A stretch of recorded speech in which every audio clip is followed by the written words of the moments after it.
সম্বরা খেতাম। সম্বরা হচ্ছে জলের মধ্যে তেঁতুল গুলে ওই ডাল যেমন করে সেরকম সম্বরা করে, তার দারুণ ভালো লাগে, ওটা আমার ভালো লাগতো।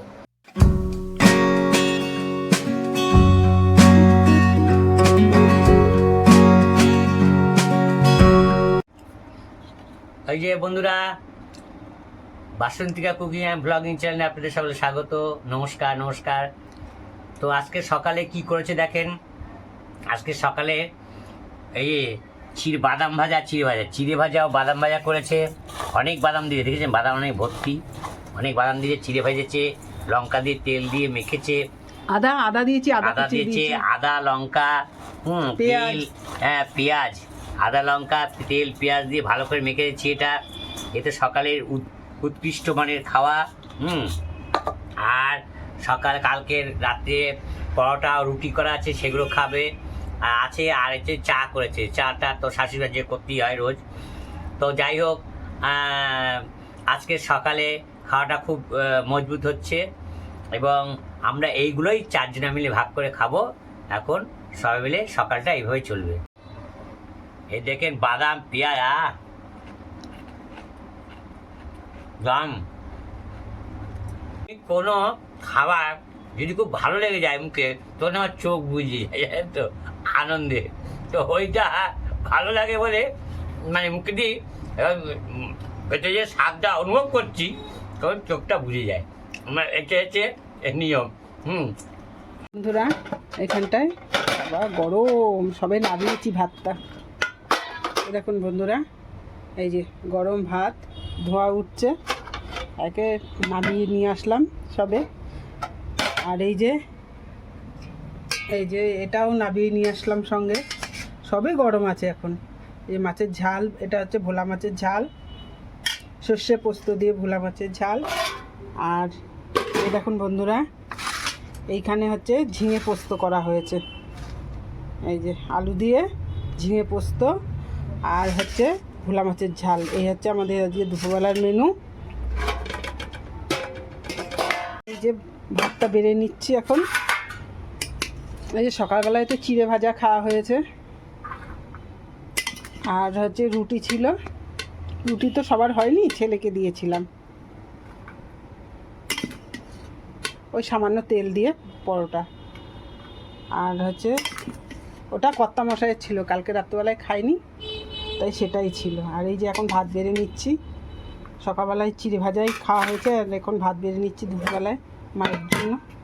আর এইখানে নিয়ে নিচ্ছি একটু ঝিঙে পোস্ত, এই যে আলু দিয়ে ঝিঙে পোস্ত। এখানে ঝিঙে পোস্ত নিয়ে নিলাম। নিয়ে নেব মাছের ঝাল। এই যে কালকে ভোলা মাছগুলো কালকেই রান্নার কথা, কালকে আর রান্না হয়নি। এই যে আজকে হয়ে গেল। কালকে রাত্রেবেলা পরোটা করলাম, আর দুপুরবেলায় ডাল আর সেই খাওয়া হয়েছিল, ডাল আর আলু চচ্চড়ি। এই হচ্ছে দুপুরবেলার মেনু আজকে।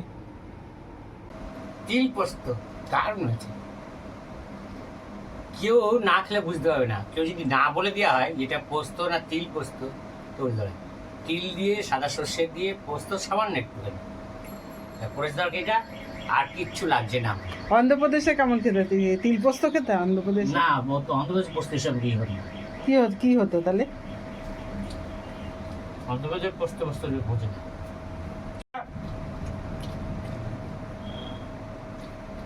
তিল, সাদা তিল, সাদা সর্ষে আর হচ্ছে পোস্ত সামান্য তরকারিটা করেছে, আর কিছু লাগে না, হুবহু পোস্তর মতো। কাউকে যদি না বলা হয় এটা পোস্ত, তাহলে সে পোস্তই মানে তিল পোস্ত, তাহলে এও বুঝতে পারবে না। একদম হুবহু পোস্তর মতো, খুব ভালো হয়েছে। এই দিয়ে খাওয়া যায়, আর কিছু লাগে না। হ্যাঁ, আর অন্ধ্রপ্রদেশে পোস্ত সব বোঝে না, ওরা সবসময় বেশিরভাগ টক খায়, কারণ সমুদ্রটা ধারে, তো বিশাখাপত্তনম হচ্ছে সমুদ্রের ধারে, গঙ্গা থেকে অনবরত সমুদ্র থেকে অনবরত হাওয়া আসে, সেটা সারা গায়ে ঘাম ভাব লাগে।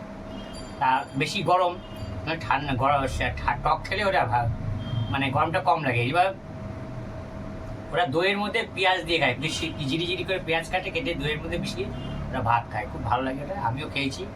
আমি ওখানে 5 বছর ছিলাম। Jaiprakash associate private limited rolling মিলের কন্ট্রাক্টর ছিল, বিশাল বড় কন্ট্রাক্টর। একটা সাইডে টাটা গাড়ি ছিল 500, আর লিল্যান্ড ছিল 278টা।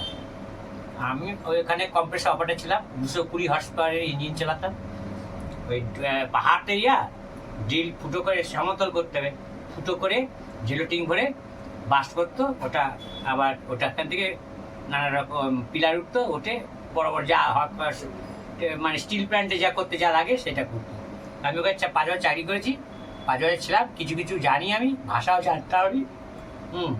এখন ভুলে গেছি, তাও তো সেই 81 সাল থেকে 85 সাল, তারপরে 15 আর এদিকে 25-40 বছর আগে।